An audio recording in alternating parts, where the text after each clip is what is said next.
Welcome, horror fan, to HHN 365, a Halloween Horror Nights podcast. As always, my name is Mike, and I'm here with my co-host, Duff. Hey, guys. And we have our producer on the line, Nico. Hey.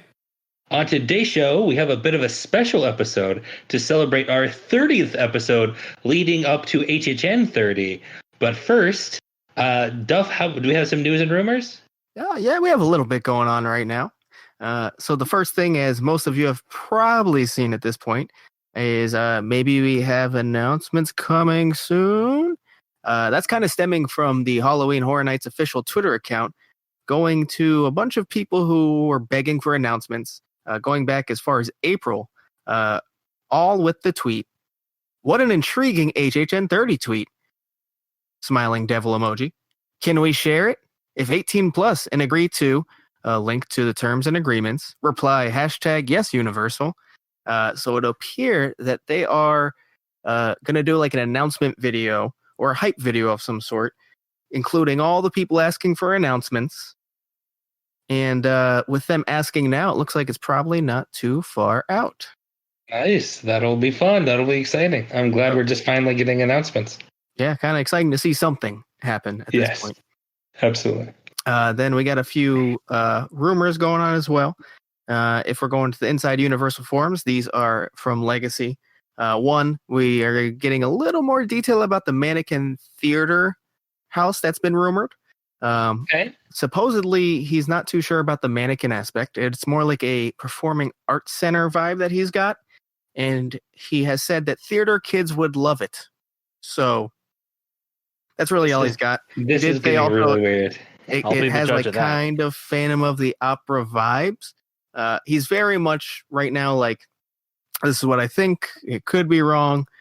But I thought it would be interesting to bring up on the show because maybe Mannequin Theater isn't, I mean, we didn't really know what to expect. So, you know what, never mind. That's the most we've heard about it. So it was kind of exciting to hear anything about it. This could be really fun or really terrible, and I am not sure what it's going to be. I mean, you can probably a little bit of literally every house, right?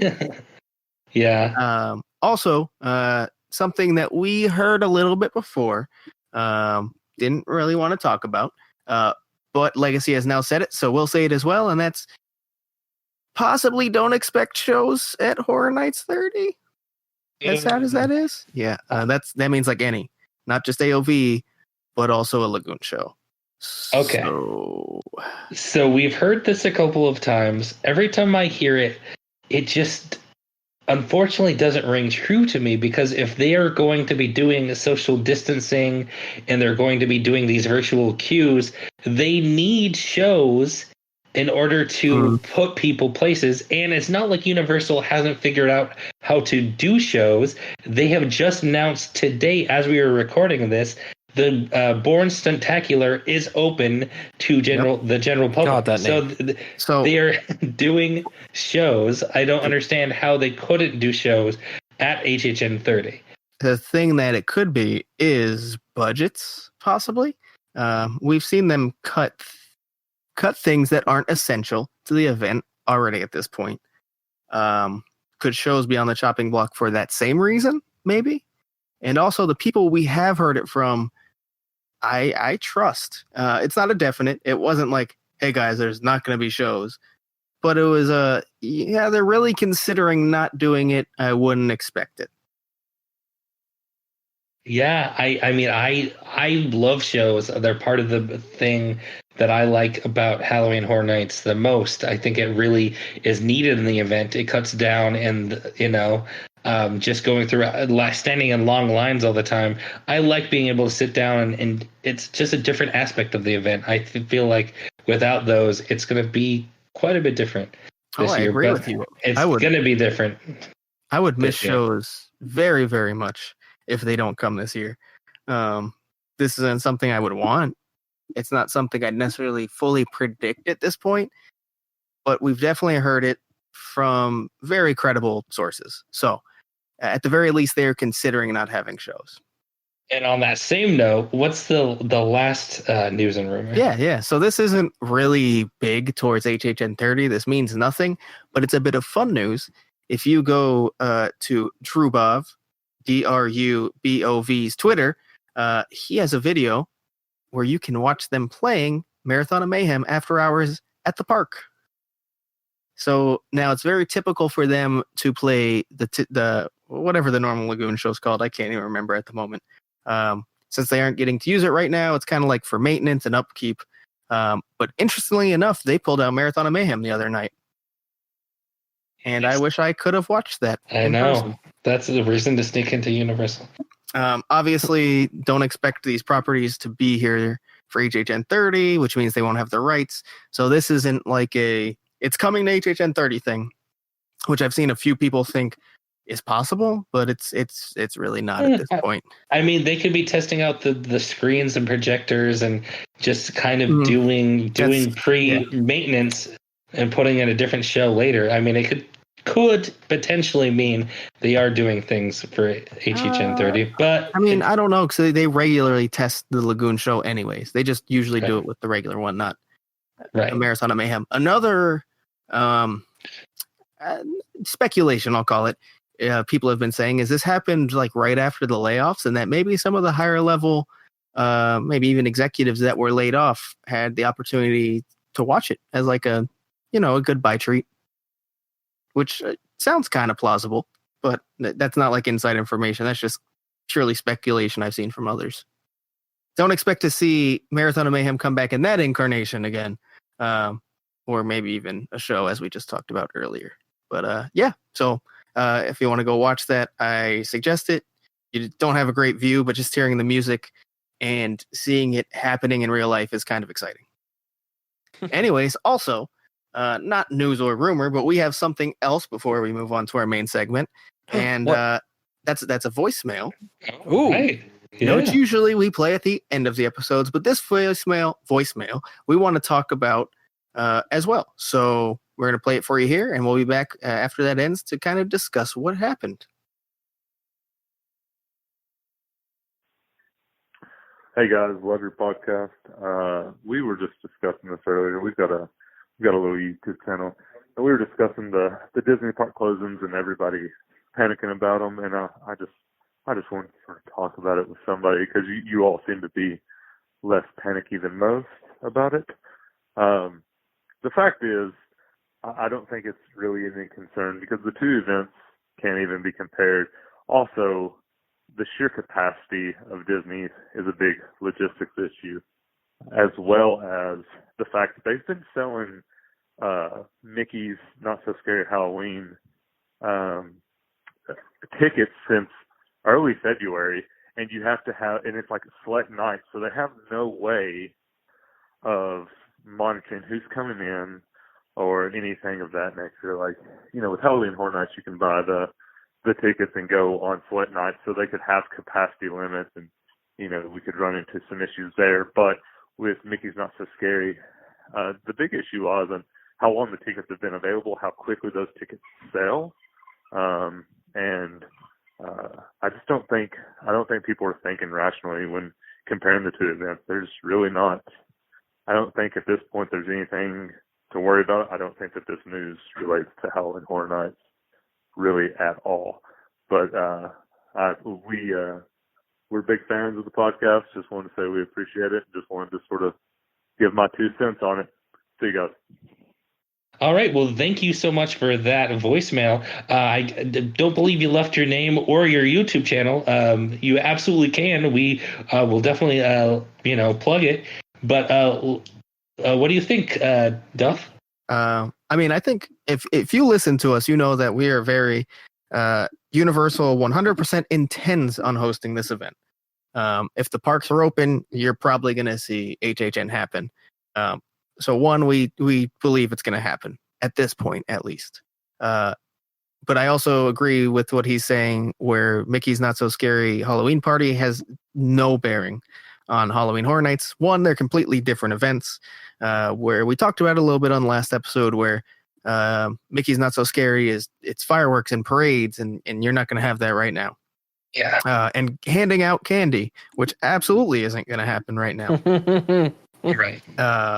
Also, Not So Scary didn't have to invest anything into that event currently. Universal's already almost fully invested financially into HHN 30. So pulling out would be a massive, massive loss of money.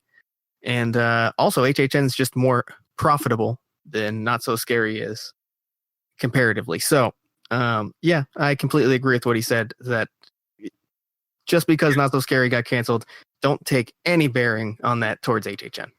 Yeah, absolutely. I totally agree. I will say I do understand that it is scary we are in the cancellation season right now, and I think we just saw yesterday or today that Dark Horizon and Dark Harbor are canceled, and I think we are going to start seeing more smaller Halloween events be canceled because they just aren't able to do what HHN 30 is doing to stay going. And it is scary. I think leading up to it, we are going to see a lot more cancellations, but I don't think any of it necessarily means that HHN 30 is on the next to go. Actually, that also leads, we do have one little more piece of news that we just got. Dark Harbor and Dark Horizon events in California and here in Orlando are both officially canceled for this year. Yeah, so. I just said that. Oh, I missed that completely. Yeah, That's so okay. if you want, I heard you talk about items getting canceled, but all right. So if you want to see a haunt in a parking lot, your best bet is the Kissimmee off of Apopka Vineland, the Walmart in Apopka Vineland. So that's pretty much right. what we got. Let's cut in here. All right. Did you, Nico? Did you want to say anything about? Do you want to cut in there? Well, I mean, people saying like they're not the same thing. They are pretty similar because they're both hard ticket events that take place after hours. So there are some similarities there. But I mean, he is correct where it's like they don't know where they're coming in. But I mean, at the same time, they probably want to have more capacity during the whole day for the Magic Kingdom. So it doesn't really make sense to shut down the Magic Kingdom at 6 or 8 o'clock when they're having to limit the amount of people in the park at one time as it is. And we don't know if that's going to change or anything for there. So yeah, pretty much we've all said from the beginning that this really shouldn't have any bearing on there, but it's a hard ticket event. When one gets canceled in Orlando, you do start to think about other events getting canceled. Oh yeah, I understand why it would cross people's mind for sure. Yeah. I think we're just here to say, don't worry about it. It's okay. But do we think Universal is going to be open in September? That's a different story. Well, too far out for me to say. That's something totally different. That's not a discussion we want to have on the show. But I think I will say I think the next month is going to be extremely important in finding out if it'll be open or not. So hopefully things go well for many reasons. Wear your mask. Yeah, exactly. Wear your mask. So thank you so much for that voicemail. If you want to leave a voicemail to be played on the show or possibly discussed by us on the show as well, you can do that at 407-906-3405. Right. So I think we are now finally at our main segment. So, Duff, do you want to let us know, or should I let everybody know? Hey, this is your job. Go ahead. Cool. So we have decided we wanted to do something a little fun for our episode 30. Before we do that, Duff, can we just take a second and be like, we are at episode 30. We have done 30 of these. Do you remember when it was like episode 3 through 8, and every episode you'd be like, Duff, can you believe we're on episode 4? Yes, I do. And I'm still shocked that how long we have done this and the fan base we have built.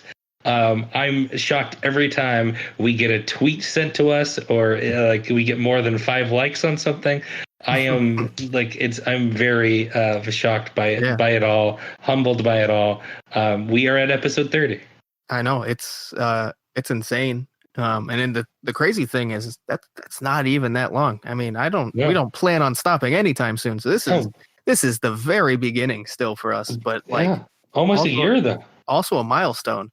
And like you said, like things like, people just simply following us on Twitter and interacting with us, and the voicemails, we get voicemails and people are like, I love listening to your show. And that's like, holy shit. Thank you. Yeah. Like, I know we've said this many times, anytime we bring up anything like this, but like, I know we're all so appreciative of the interaction we get. And here's to 300 more episodes. Yeah. Yeah. 335 more episodes. After that, we have to end. Yes, that's true. That's it. We're done. 365. Yeah, well, we told you it's HHN 365. Yeah. After that, did you think we meant days of the year? No. Episodes. Episode, yeah. So yeah, the clock is ticking. Once we get to 365, yeah, it's over. So, all right, let's get. So what we decided to do is we decided to basically rank our top 30 properties, either IP original that has been used in Halloween Horror Nights. This is our list. This is what we think is our favorite 30 properties, and we have broken it down into third tier, second tier, and top tier. And in those tiers, it's really no particular order. So we're not going to kind of do 30 to 1. We're just kind of doing 30, 20, 10. Yep, exactly. And then we should probably give a disclaimer that we probably missed some great properties because, well, there's been a lot. We're including IP, we're including originals, we're including shows. So everything's on the table, basically. So I'm sure we missed stuff, and I'm sure we're going to offend some people with our decisions. So, sorry. We were going to do an honorable mentions, and then we realized that the honorable mention was going to be like 20. Another 30 probably. Another 30, and we're literally talking about everything that's happened at this event for the last 20 years, and then it just became this huge, giant, super episode. So we cut the honorable mentions, and so we apologize if your favorite thing about Halloween Horror Nights is not listed. We apologize, and we'll talk about it sometime. Send us a tweet. Yeah, and I think we should also say that this is primarily our personal opinion. We did throw in a bit of the general public factor and how important it was to the event, but for the most part, it's kind of what we think are the best. Yep. All right. Should we hop right into it? Yeah, let's do it. You take the first one. All right, let's do a third tier. So for a first third tier, we are doing, this is actually a Scare Zone series. It would be amazing if it ever was a house, but it is not quite yet. That is the Vamp series. Yep, definitely. So you got Vamp 55 and Vamp 85. Personally, one of my favorite Scare Zones of recent times, both of them. Vamp 55 is one of my all-time favorite Scare Zones. I think the costume design, the music used, the atmosphere it builds in both of those is just absolutely spectacular.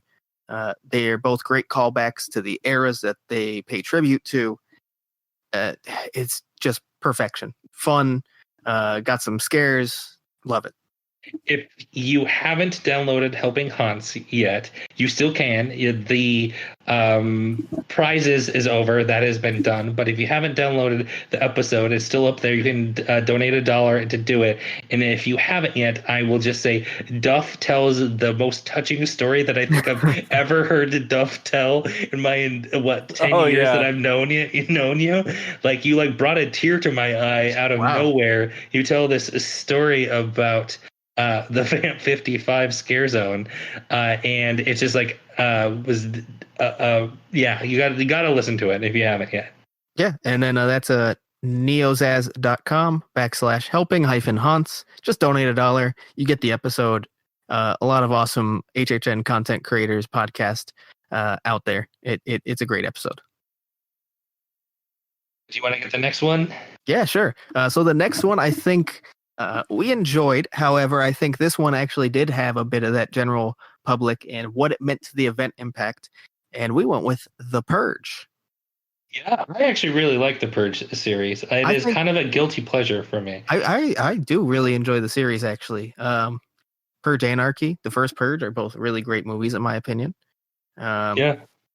Anyways, as far as HHN goes, I've really enjoyed Scare Zones. They've made appearances in houses, which, and Blumhouse, it was the best part of the house. So, also marketing-wise, it definitely helped the event a lot. People came because they knew the Purge. They loved the Purge. Specifically talking about the Scare Zones, the way the scare actors were and how aggressive they were. Yes, I love the energy. Just the energy of the Purge scare zones just brings another level. Kidnapping people in the fucking box truck in the middle of the scare zone. Come on, man. I love it. So good. So wait, good. What? Yeah, they drive the box truck around and literally not guests, but scare actors act like they're kidnapping them and throw them in the back of the box truck.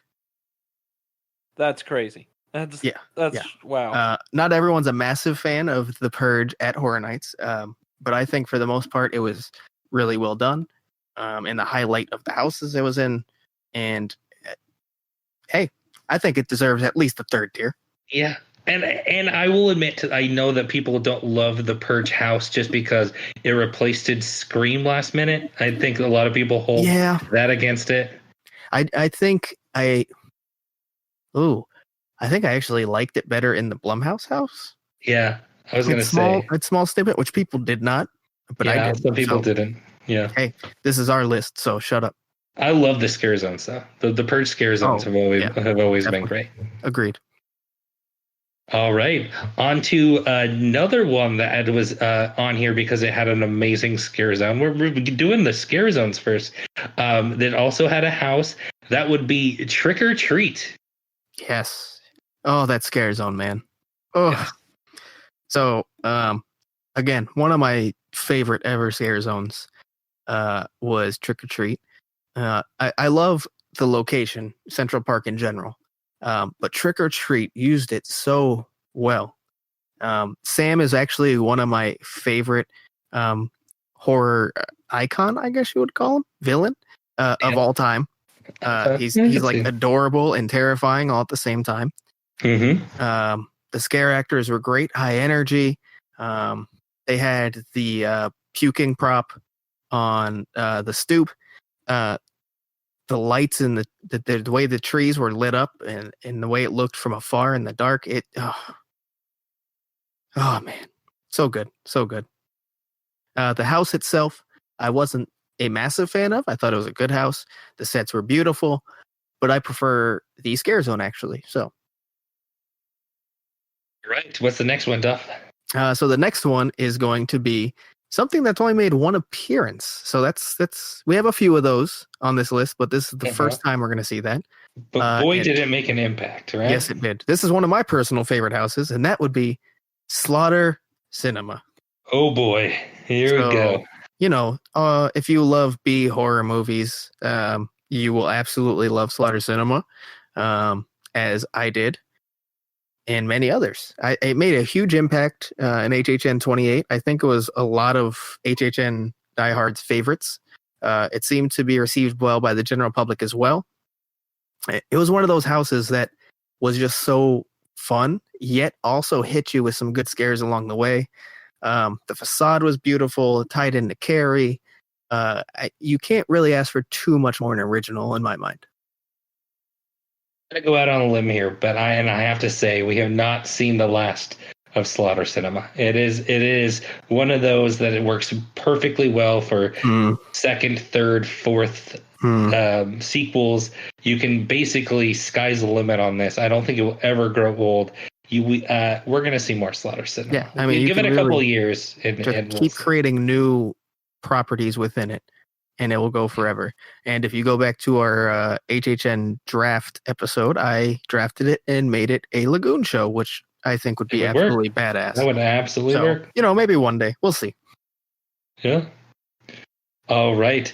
The next property is an IP. It has been utilized a couple of times, most recently as a scare zone. That is Chucky. Chucky is good. He's had a very good presence. Yes. Iconic, for sure. I think one of the funniest things to me is we were talking with Hunter. He talked about his the craziest thing we've seen at HHN, and we jokingly talked about a shirt, and it was the horror alumni shirt that featured caretaker, storyteller, Jack, the director, and Chucky. So I think that's like my favorite appearance he's ever had in HHN because it makes absolutely no damn sense. And he like ruined what would have been a great shirt by being on there. And it's absolutely hilarious. But hilarious is what he does because his scare zone at HHN 28, the insults he threw at people could be so dark. It blew my mind that they actually let it happen, even at HHN, that he could say some of those things. He's had multiple appearances. That's the most memorable for me, though, for sure. All right. Moving on. Duff, do you want to take the next one? Yeah, absolutely. So the next one is going to be a series that has made a couple appearances at the house, and that would be American Horror Story. This was actually kind of close to being my favorite house at HHN 26. And unlike a few other series, I thought the follow-up in HHN 27 was still a really good house. I think another huge part of why we put it on this list is the marketing. It brought in so many people. It's a huge series, obviously. It's been going on since, 2010, 11, somewhere around there. It hasn't always been the greatest. Some of the seasons are letdowns, to say the least. But it's a huge horror icon in this country. Brought in a lot of guests. The house has lived up to the hype. So I think it had to make this list. Say it's always been solid. It's always enough to keep its audience watching the next season. There's a few seasons that cult. But anyways, carry on. All right, moving on to the next one. This one, we debated a back and forth a little bit if it should be on here or an honorable mention, which we ended up cutting. I'd like to say it was an honorable mention for me, but I thought it was fair to include others' opinions. Nico fought very hard to get this on here, and I think we needed to give Nico a couple of on here. And I agree with Nico. I think it for what it has done, and not only at HHN 29, but some of the early years as well, Ghostbusters. I mean, yeah. Nico, you fought hard. What do you like about Ghostbusters? I think it brought a lot of people to Halloween Horror Nights that usually don't go to Halloween Horror Nights or think about it for the first time. Mm-hmm. I think that alone leaves it, and I thought they did a pretty darn good job with the house. So, it has a special place with me because that's the first house I ever went in. So, that's why. I definitely agree with the marketing part. You said it brought in a lot of people who would never go to Horror Nights. That's actually you, right? That's like one of the main reasons you went was for Ghostbusters. Yeah, that was actually, to be honest. I thought the house was fine. It was a good house. On the house alone, it would never make this list, in my opinion. But I think with that marketing aspect that I can allow it. Yeah. So on that same note, this is one that I am allowing. It's not my favorite, but Duff, I know you care a lot about this one. Go ahead and take it. So the next one is going to be my favorite and quite possibly the most popular comedy horror figure at Halloween Horror Nights, and that is HR Blood and Guts. Someone who's been featured throughout the lore quite a bit. He did have his house in 2011 at HHN 21 Holidays of Horror. The house was called Holidays of Horror, not the event, obviously. I think fun house. It was the Q video was great. The house was fun. He's a big part of the lore more recently. That's all I need to put him in here, honestly. Yeah, I think if I went through this house now, I think I would enjoy it a lot more. At the time, I just thought it was totally kind of weird. It was my only second year that I had been, and I haven't necessarily seen anything like it. So I personally, at the time, thought it was kind of stupid. But I think if I went back now and went through it after experiencing much more things like this at Halloween Horror Nights, I think I would like it much, much better. Yeah, I think that's fair. But it made it on the list, so I'm happy. All right. Moving on. The next one. Okay. The next one. This one, I think, it definitely deserves to be on here. We wanted to include it. They have made a giant impact, and that is Academy of Villains. Yeah, definitely. And now, I think some people might be wondering why we included them when we say we like them, but we are obviously not AOV stands. It's not really our thing. I've enjoyed most of their stuff. Cyberpunk aside, last year was a fantastic show. When they brought House of Fear at HHN 26, I think it was a breath of fresh air. It was like a show that we had not really seen that style of at Horror Nights.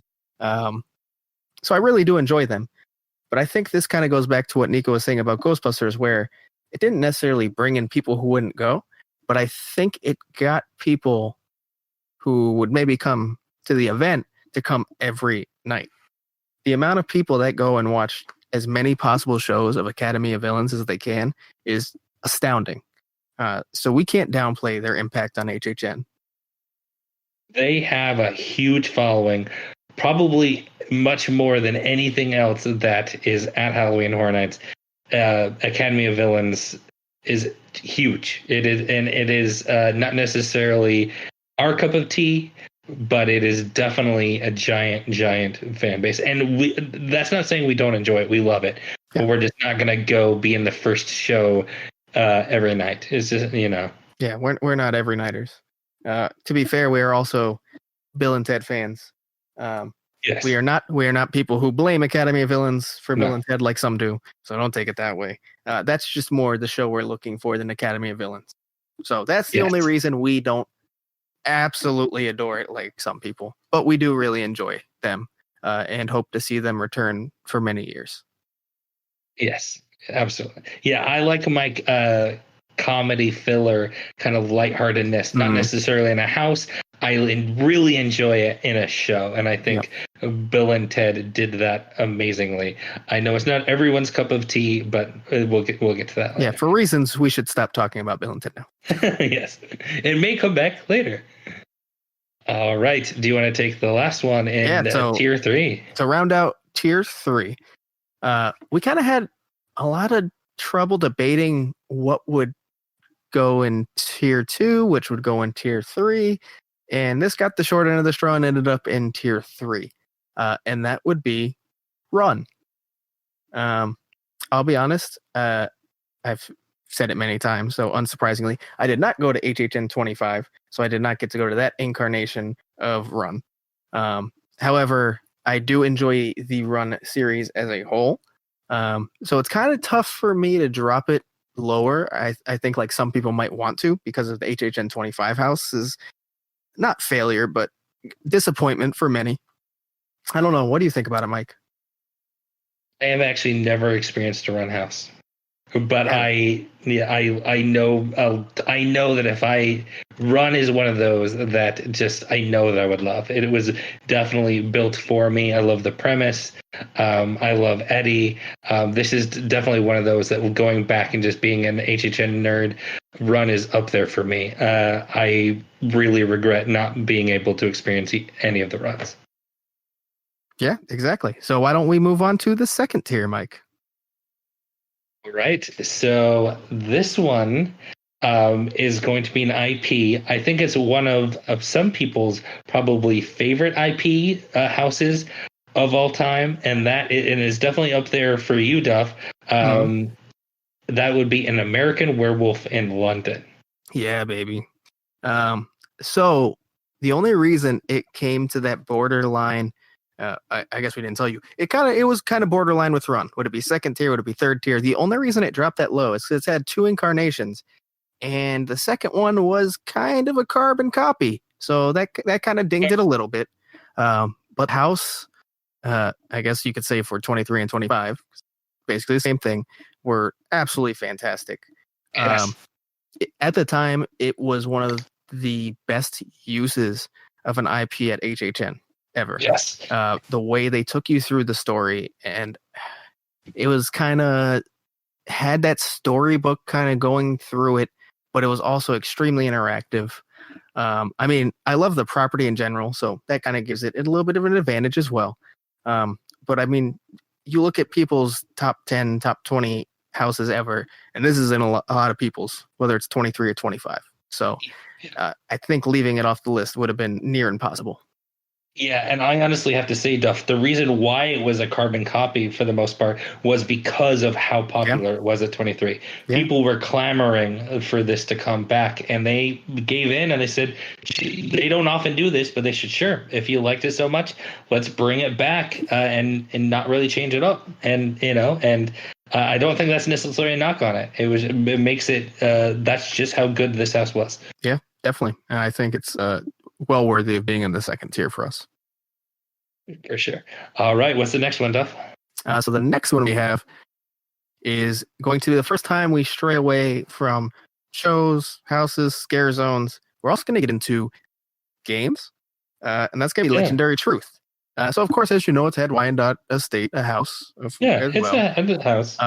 But it has a lot more to do with HHN lore than the specific house it's had with its name on it. Absolutely. If you look at recent years, late Icon years, we'll say, basically everything tied into Legendary Truth. It has the most fleshed out backstory, I'd say, of any specific group at HHN. It's featured, even like the repository was technically a part of Legendary Truth. Yeah. It's had these little pieces, like in so many different houses and stories and characters that, like, could we leave it off? No, yeah, you have to put Legendary Truth at least in the second tier. It is so much. It is a little bit of fan service, I'll have to admit, but fan service is not necessarily a bad thing. And Legendary Truth is awesome. Oh yeah, I'm a sucker for fan service, so I can't say much about that. Yeah. All right.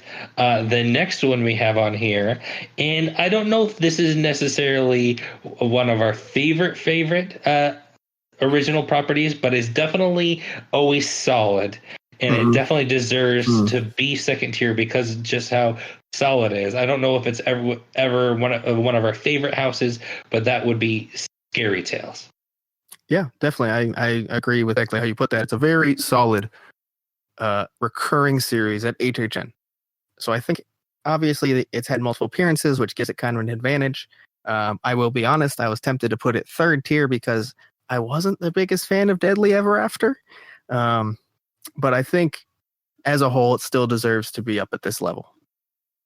Right. What's the next one, Duff? Oh, and then actually, I kind of want to draw Nico into this one. I know you haven't been through one of them, but I think this is a house or series that you would enjoy because it's just talking about old fairy tales, as you can tell by the name. So it's something that'll be up your alley, I'd say. So hopefully they bring it back and you get to experience it soon. Yeah, I think there'll be a Scary Tales back. It's not done. There's no way. Instead, this year we're just getting some bedtime stories, right? Bedtime story. Very similar in feel, I bet. A little different, but yeah, it'll probably be very similar stylistically, I'd assume. Yeah. All right. The next one we are moving on to. Now, this one's going to be an icon, and along with that, any houses the icon had a direct hand in, and that would be the director. So All Night Diane. So this is a lot of people's favorite icon, and I see why. He is also one of only 2 icons to appear at 3 separate Horror Nights. Obviously he's huge in HHN lore, although his character changes a little bit between them. And it's not really the same guy technically, but, close enough. We'll stick with it. But I think he's definitely, if you want to use the word creepy, he's the creepiest icon that we've seen. All Night Diane has had some great houses. I mean, he's one of the better icons. He deserves this. Yeah, absolutely. If you want to hear more director talk, just wait until we do our icons episode that we always hint at, but we'll never ever let you listen to because something else always comes up. That's from we'll save it for a rainy day. So when we release that, you know that we either had no content that week or we were too busy to record. So yeah, just a heads up. It's coming. We should still just leave in the original intro for that video. Just just for the fun of it. Just for as People will get to capsule. listen to news about HHN 30 in 2023. It'll be great. All right. What's the next one, Duff? So the next one, due to last year's appearance, I had an issue putting it this high, but still felt it kind of deserved it. That'd be Stranger Things. Yeah. As you know, if you are a regular listener of this podcast, it was my least favorite house and the only house I'd consider kind of bad last year. However, its HHN 28 counterpart was one of my favorite houses of the year. And then going back to kind of the Ghostbusters thing, the marketing and the people this brought in, the merchandise it created, it was massive. It very rarely had less than a 90-minute wait. It was by far the most popular house of last year. And then 28 was also very popular as well, right? Like very long. Yeah. It's very similar wait times. The thing is, last year, people, they had thought it might be like second because Ghostbusters, it destroyed Ghostbusters. Like it wasn't even a competition. Yeah. I thought Us was going to have long waits too. No, it was just basically Stranger Things and everything else. If you're talking about series that bring people to HHN, I think this is number one. Absolutely. The amount of people that it brought that would not have gone to the event otherwise is probably astonishing. And this pays for your Graveyard Games houses and your Yeti houses. Yeah, exactly. So we brought this in because it gives us the budget for great originals because of this shitty house at HHN 29. Anyways, moving on. Before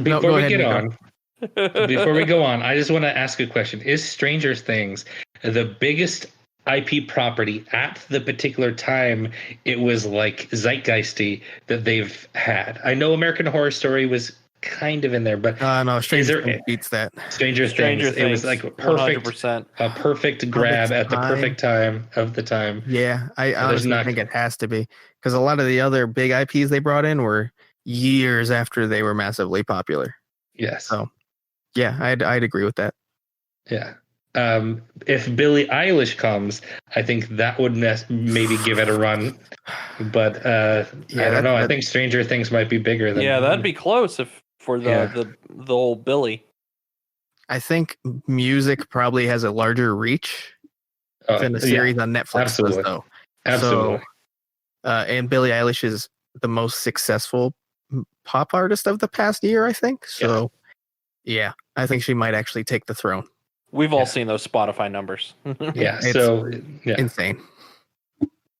All right. The next one, talking about another insanely popular IP, that would be Halloween. It's been featured a lot of times.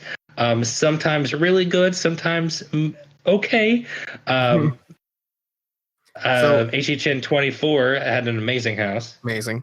I also honestly really enjoyed HHN 26 and put them about the same level personally. I know most people don't agree, but also the general public and other HHN fans do believe that HHN 26 was a still good or really good house. The only problem here is Halloween 4 at HHN 28, which kind of hurts it on the list a little bit. I think if that's a really good house, this is top tier easily. Definitely. This is another one of those bring people in, obviously on a different level. It's a horror thing, so it's going to get horror fans in specifically. They see Halloween, they want to go, obviously, see Michael Myers in person. It's one of the biggest horror franchises ever, if not the biggest. Is it? It might be. Anyways, it's if not the biggest, one of the biggest. Yeah, this was borderline top tier. If Halloween 4, the house, was better. Absolutely. All right. We want to take the next one, Duff? Yeah. So the next one is tying back to Cary, Ohio again. Maybe we'll see him this year. Hint, hint, wink, wink. I'm kidding. We don't have inside info directly. It's just a guess. Leave It to Cleaver. I think one of the most interesting originals we've had. The original character is created. It's a great name. The sets, the location, If you haven't, go read the blog post they put recently on the Universal blog about Leave It to Cleaver. They dove deep into the backstory, and it's a great read. But anyways, it's a great read. Extremely important to HHN lore. Mike, anything else to add about it? No, not really. You covered most of it. Yeah, very fun. Kind of a comedy house done right, in my opinion. Yeah. I think it's like comedic in style, but the delivery is still pure terror. Exactly. And that's what I like. All right. The next one on here, and I think some people are going to be shocked that we have this as second tier, because I think some people would have this their top number one. That is Scarecrow. Yep. As you know, one of my absolute favorite houses, probably third all time. The only thing that kept it down here is it's only had one appearance at Horror Nights. And as you might see soon, that's not necessarily going to keep you at the top tier, but you have to be like the best thing ever to make it in top tier if you only have one appearance. So if Scarecrow ever makes another appearance and we do this list again, maybe it's in the top tier. Actually, it probably is, as long as they do okay. Yeah. I really don't have anything to say about it that would make it sound like it deserves to be second tier. It's an absolutely fantastic house. It's one of the most terrifying houses ever. The costuming was amazing. Everyone loves it. Again, sounds like top tier, but just because of frequency, it's second tier. Absolutely. Next one, Duff? Yeah, so the next one, we're going to go back to an icon, and this is Mike's personal favorite. So I'm going to let him take it. Oh, absolutely. So this icon is, personally one of my favorite icons. Lady Luck gives it a run for his money, but Usher, the Usher, I love the backstory. I love him in general. I'm a big movie buff. I don't know what else to say. He's just a very fun, creepy, not super scary. I'll agree with that, but a fun, creepy icon. I think the whole idea of the Universal Palace Theater and having him as the icon is the perfect like Horror Nights icon. He's not my favorite, but the idea and the concept is amazing. Absolutely. I think I may have said this on a different show or the unreleased icon show, but I feel like if there was ever going to be just an icon for Halloween Horror Nights, and it's just the same, the Usher is like the perfect. Okay, he's the icon for every single year. I think he is just a perfect fit of what would be a horror icon for the event that never goes away, and that would be the Usher. You could literally bring him back every single time. It wraps up the event perfectly. All right, next one, Duff. So this will round out our second tier. We're going back to a series of houses, one of the most frequent series of houses we've gotten to. And we're going to go to Psycho-Scarapy. Now, we kind of thought this might tie in with a certain icon, but we decided it should be its own thing because it is standalone at some points, and it's not fully reliant on any icon. It's been, 4 houses I think at this point? About 4. Which is a pretty impressive number to have its own house on 4 separate occasions. It's also been the best house some of those years. I just love the whole the concept of like mental institutes, going to Shady Brook, and it's just one of those things. The actual, like, how do I put it? It's like looking into the mind of someone who's insane. I think the scare actors typically play it off really well. That's just something I really enjoy in horror in general. So obviously the houses are great for me. All right, moving on to our top tier. We're down to our last 10, Duff. Hey, let's do it. I'm excited for these 10. Yeah. All right. So this one, is admittedly a property that we both did not get to experience. That being said, I think it still deserves top tier just for its legacy that is left, just for how excited we are for the potential of it coming back, how sad we are for to not experience it.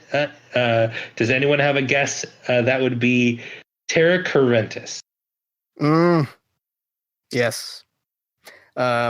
Now, you might be wondering why we didn't specifically pick Terra Queen when we've been picking icons in the past. And that's because I think we only could put this top tier because of its involvement in the entire event. Scare Zone, icon, houses. There was always a tie-in to Terra Quintus that year. So, and it seemed, again, we didn't get to go, seemed to be pulled off so well. And Terra Queen on her own could lift Terra Quintus at least into second, if not maybe third tier. Yeah, I mean, we talked about Terra Queen probably every episode we've ever made. So it's definitely on the bingo card. I don't have too much to add other than that and Billie Eilish we somehow were able to talk about. Obviously, it's in our top tier if you listen to us. Yeah, absolutely. And then that actually leads to our next one, and that would be something that has a Terra Correntis tie-in, and that would be the Body Collectors. Yes. Kind of interesting that we decided to do that, but Body Collectors branches off from Terra Quintus after HHN 15 and becomes its own thing. Kind of like, Psychoscarapede level. Again, fantastic houses, loved by all the HHN fans. It's one of those series that you kind of always want to see the next installment the following year. You're always waiting on the next Body Collector's house. Again, not much to say. We talk about them a lot. Fantastic series, well worthy of a top tier. Absolutely. All right. The next one, Duff, I know you want to lead this one in. So I'll let you do it. Sure. I will talk about some most excellent dudes, Bill and Ted, and their excellent Halloween adventure that they used to take us on. And I've said this 3 times in a row, but have you listened to our podcast? You know we love Bill and Ted. We talked about it earlier. We are Bill and Ted stands. We'll say it. Not Nico, but Nico's never seen it. Yeah. Maybe one day, but probably not. It's perfect comedic relief for a horror event. The energy they always brought was fantastic. I love Ted in general, the characters, the movies. So it's just so easy for me to fall in love with. And I did. And during HHN 27, the way we were talking about what Academy of Villains fans do, that's exactly what I did to Bill and Ted. So a lot of houses that year, I didn't get so many run-throughs because I was busy watching the last year of Bill and Ted. Unfortunately, farewell tour. I don't know if I've ever actually said this on the podcast before, but I think Bill and Ted is just my favorite thing about Halloween Horror Nights ever. It's just, It was, I think if I had to pick just my favorite thing, it was just Bill and Ted was always one of those things that I was looking forward to. And I have to admit that the actual Bill and Ted scripts of like the show was not always that great, but it was more, it transcended what the actual content of the show. It was more about the atmosphere and the music and the fireworks and the sexy dancing ladies, and it was just basically, and the sexy dancing dudes. It was basically just everything encompassed into that show. You can't, and there are some people who knock Bill and Ted that's saying that it was just kind of a scary movie type. Let's lampoon all the pop culture of the last year, and we're gonna do it in a way that was written a little silly and not necessarily that great. And it was basically the same show every single year.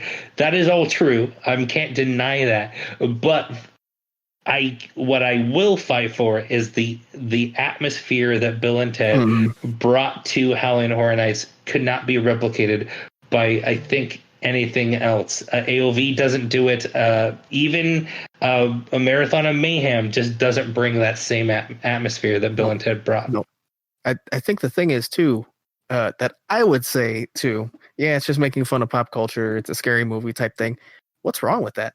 I love Scary Movie, like the original. Yeah, it's a fun. I enjoy those. Yeah, you like the original, but yeah, they got pretty bad. yeah, but anyways, it just something like that just gets old. But I can never experience it. So like when people are like, "Oh, Bill and Ted's so great," I'm like, I've seen the YouTube video. It doesn't translate. It just does not translate. Yeah. I watch them in my living room, and I do it for nostalgic reasons, but I'm not laughing at the jokes in my living room. Right. It's way different when you see the delivery and the atmosphere of the crowd around them reacting. Maybe I won't like Hamilton either then. And I think it's a little bit like it's possible. Like improv theater. Like you can't watch like improv theater on YouTube and find it fun. It's more of like a collective experience, right? Like you're in the atmosphere and you've had a couple I feel like Bill and Ted has that same feeling. It's just like you're with all these other people and they're all having a good time, and most of them have had a couple of drinks, and it's just fun. It's not so it's something that takes away from, as someone who I'll admit gets a little bit scared in some of the houses, having Bill and Ted into there to kind of break down that anxiety and angstiness of walking through all these houses. It really made the event for me. It was something. It was the only consistent of Horror Nights from my time, HHN 16 to HHN 27, obviously until it ended. It was something I look forward to every year. And if you would have been there the last night ever, you would have seen how important it is to a lot of HHN fans. You had to wait for wristbands the second Horror Nights opened. They basically gave you wristbands for each showtime. I got the last show, luckily. I was very close to not getting it because I arrived late because of work. Yeah. Everyone there in the park, like honestly, 10% of the park was dressed up as Bill and Ted that night. Everyone was waiting in lines all night with no issues. Like I've never seen people so happy in lines, because everyone was there for the exact same thing, and for many people something that's been part of their life for a long time. It was just something deeper than like this quirky comedy show that made fun of pop culture. Okay, all right. And I feel like I've waxed poetic enough. Is Nico giving us a wrap it up noise? Yes, that was absolutely. All right. You know what? No, I mean I'm agreeing with your point. We're going to talk for Welcome 10 to Bill more and Ted fucking 365. Because y'all know, y'all know I don't like it, and we've had these conversations before about this off mic. But I mean, when y'all wax on like this, I really understand like how important it is to y'all. So like, I won't shit talk Bill and Ted. I mean, Killer Clowns, on the other hand, I will continue to shit talk. But we allow that. You've experienced it. Yeah. We don't allow your Bill and Ted shit talk because you didn't. So that is completely fair. That is completely fair. I can't talk. I've been yelled at the internet before for talking about things that I never experienced. So absolutely. Are you talking an old about story? Like your time as a teenager? Or like... Oh no, about sorry, no, that's a different story for a different podcast. Is he talking about pegging? I think he might be talking about No, I'm talking about World of Motion, the opposite of pegging. So I definitely know you've been yelled at for talking about Horizons then too, right? Oh yeah, I have been yelled at for talking about Horizons. Okay, I figured. But that's back when I was edgy 19-year-old kid who was poisoned by WDW magic. So I'm no longer edgy 19-year-old kid who's poisoned by WDW magic. So yes, just so you guys know, if you would have known Nico 5 years ago, you would have known a much more different than theme park fan. More than 5. 5+ years ago, you would have known a different theme park fan, Nico. Yeah, well, I grew up, but there's still people out there that don't grow up, so that's a different.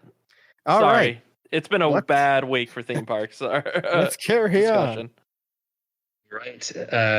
the next one is also, I would say, on the same level for some people. Maybe not for us, but on the same level as Bill and Ted. This person is a reason why people come to the event when he is here.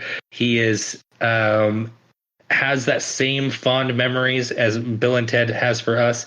This icon, it has the same memory to some people, and that is Jack. Jack is Halloween Horror Nights to a lot of people. I mean, I think honestly, we only have to say one thing, and that's that he literally kicked off an entire new era and created what we now know as HHN. Yes. In his first appearance at HHN 10. Things completely changed moving forward and for the better. Absolutely. He's marketing. He's been in so many TV ads, shows, houses, everything. He's done everything you could do within Horror Nights. Merch, his merch, especially at HHN 25. Oh my God, the merch sales with his face on it. That all jacked up T-shirt is the most popular HHN shirt I've ever seen. Every night I go, even up to last year, years on, there's still at least like 20 plus people wearing it a night. It's insane. Yeah, absolutely. I don't know what else there is to say. Yeah, there really is nothing else to say. I mean, you could also said that about Bill and Ted, which I think we talked about for like an hour. But, we'll move on from Jack so we don't do that again. We enjoy Bill and Ted a little bit more than Jack. Not to say that we don't love Jack, but Bill and Ted. We both stated it's like our favorite Horror Nights thing ever. Yes. So I guess we do kind of have a number one on this list, but we'll pretend we don't. Yeah. Well, yeah. Speaking of one of our favorite things, Duff, do you want to take the next one? This might be our favorite thing. Yeah. House-wise. Yeah. So we're kind of going back and breaking that rule about, if you only have one appearance, you can't really be top tier. Well, here we go again. It's had one appearance. It was last year. It's fucking Graveyard Games, guys. Yeah. Sorry, we had to put it in here. Like, this is... this is starting to turn into a clip show. Someone got HHN 365 bingo. It's our 30th episode. We have to talk about our favorite things. This is the HHN 30 favorite things episode. We just didn't want to call it that. Come on. Here are our favorite things. All right, forget it. I'm changing the title. HHN 30, 35. What? I don't even know what I'm saying at this point. So let's make this one real short. If you haven't listened to our podcast, Graveyard Games is the fucking shit, and we talk about it every episode. And moving on. We even talked about on Helping Haunts. I talk about it at least once a day in my normal life. So yeah, you do. So we tried to not to list them, but somehow we have left all of our, just the way we made this list, I think all of our favorite stuff is kind of lumped in here. So we are now in the top tier. That's what the list is, right? I think the way we kind of did it between me and Mike, our favorites like houses, shows, whatever, they all got an automatic pass into top tier. Yeah. So the next two we go over, or actually no, there's like three that might be kind of surprising for top tier. Just because they're our favorite something. Favorite something. Yeah. So do you want to kick off the next one, Mike? Yeah. So Duff, I know this is your favorite icon ever. Yes. The caretaker. Yes. And was it just last episode I talked about him for way too long, or the episode before? It was a very. I think that was our icon show. I think that is the lost episode. Episode. Well, yeah, I also did it in a recent episode. Hey, wait for the icons episode. I do it even more, guys. So be ready. But yeah, I think the caretaker is the most terrifying icon. His commercial for HHN 12 is what got me into HHN. Like, I didn't even go to the event for another few years, but I started following the event because of that commercial that I saw at home. I was like, holy shit, that's terrifying. I want to know more. He's like the perfect horror icon you could make. He's terrifying. The way they've tied him into the lore, and now adding Cindy, I like that little extra flair they put in. Again, you've heard me talk about them a lot. You're going to hear me talk about them a lot more during our Icons episode, so I'll keep this short. Sure. All right, moving on. So you have talked about your favorite house. Mm-hmm. I'm going to talk about mine. I know I have done it on the show quite a bit. This has been utilized twice. I do have to, if you were just listening to this episode, I would say that some people are going to be like, why is this top tier? Because I don't think most people would probably have this on here at all. No, they wouldn't. But I would go debate anyone and say that those who have experienced both of these, both the scare zone and the house, I think most people did not have anything negative to say, only positive. Maybe it was clouded by some of the other things that year. Wasn't maybe their favorite, but everyone liked it. I haven't experienced many people who just did not like Saws and Steam. I think most people think it's very, really solid. I think it's my favorite. That's just the difference. Duff, do you have anything to add to Saws and Steam? I mean, honestly, you covered a lot. I enjoyed the Scare Zone. I enjoyed the house. I would not put it top tier, but it would make my top 30 if it makes you feel better. And it being your favorite, give it this free pass. And I completely respect that. And again, I think it's still a really good property. Absolutely. And the lore, we'll get into the lore one day, but the lore is really good for a house that's, or the, a scare zone and then a house. They've really flushed out the story. Yeah, definitely. All right, Duff, you want to take the next one? Because I know this might be one of your favorite properties of all time. So I've always had this was my favorite house for a long time. Graveyard Games came along. I thought it might have dethroned it. Honestly, I think before I say Graveyard Games dethrones this as my favorite house of all time, I have to give it a few years to simmer. I feel like houses either age like wine or age like milk, depending on how things go after that. So I'll give it time. So I will still call this my favorite house of all time. Graveyard Games is in a probation period, and it may be number one day. We'll see. And that would be Dead Exposure. And I'm not talking about Patient Zero from a couple of years ago. I'm talking about 10 years earlier, HHN 18, the original Dead Exposure. I think what I really loved about this house was the effects they use, and that it was using camera flashes to reveal all the scares to you. It was such a cool effect. And it would, how a lot of houses kind of have that strobe effect. Patient Zero had a lot of strobes. I want to say probably as kind of a callback. I'm really into kind of like the strobe houses. I think it lines up some really great scares. But I think the way they did it in the original Dead Exposure, it didn't just feel like strobes. It really felt like a camera flash. You were actually seeing the zombies and the scares through the lens of the camera, just because you're taking the pictures and it's flashing. It was such a cool effect. It's a house that imprinted on me early on. It was my third HHN year, where I was still pretty damn scared of the houses. And this was one of the first houses where I was like, I want to go on this as many times as I can. And I think it's the first house I ever hit 3 times in a night. So this is like your Saws and Steam. Yes. What Saws and Steam is to me, Dead Exposure is to you. Yes, exactly.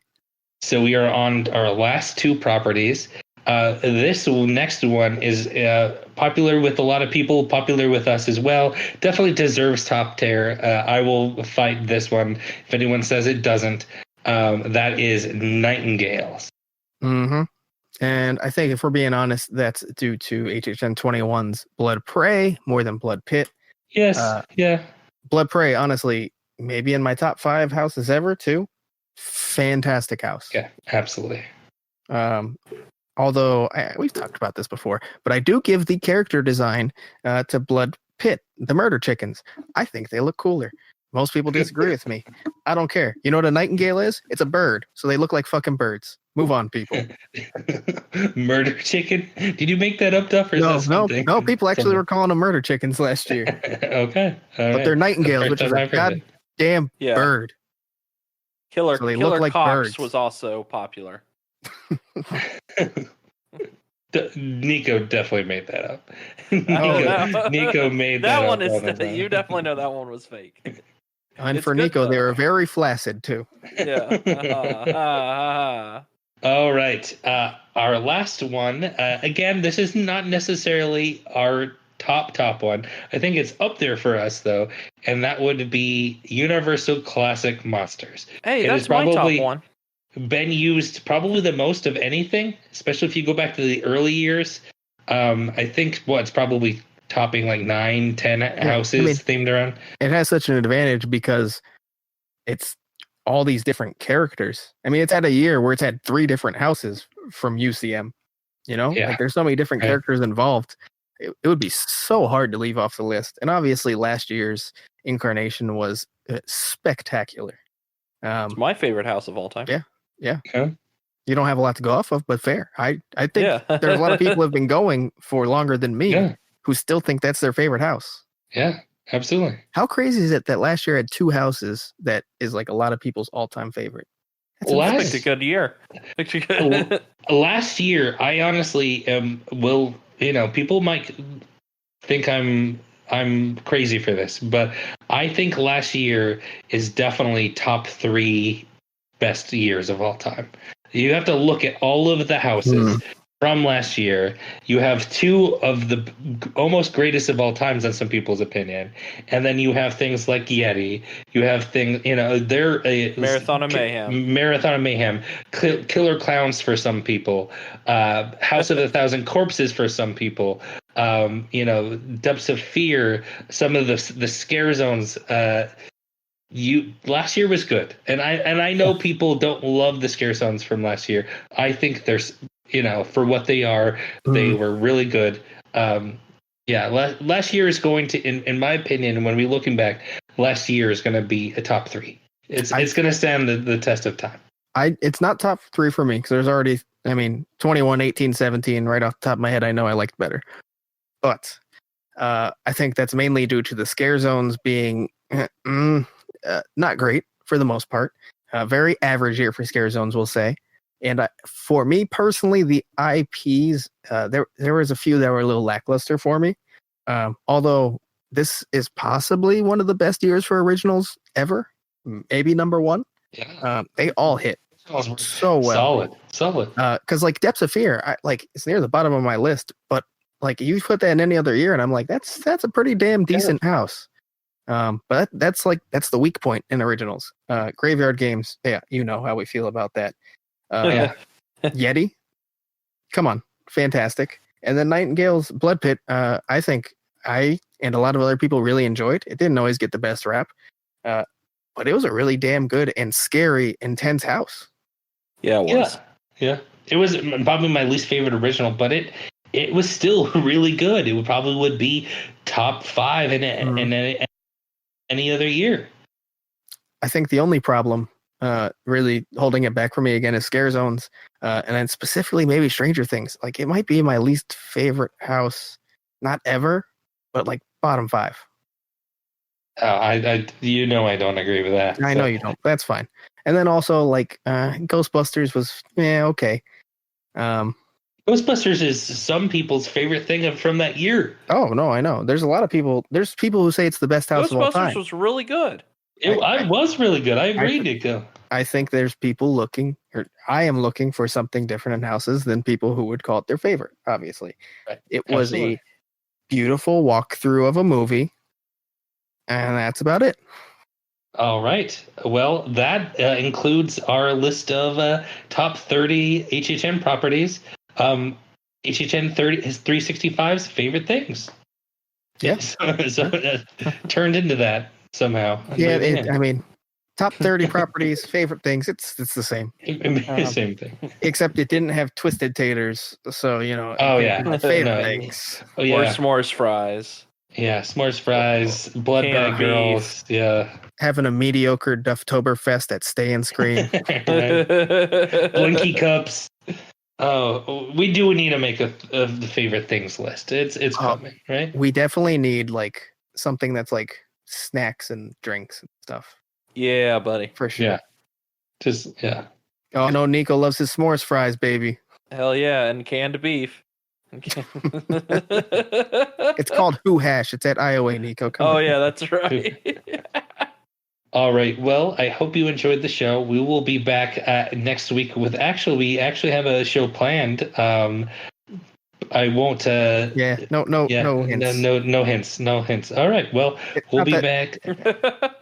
Fun show, guys. That was good. All right. Well, I hope you guys enjoyed it too, who are listening, and we'll see you in the streets.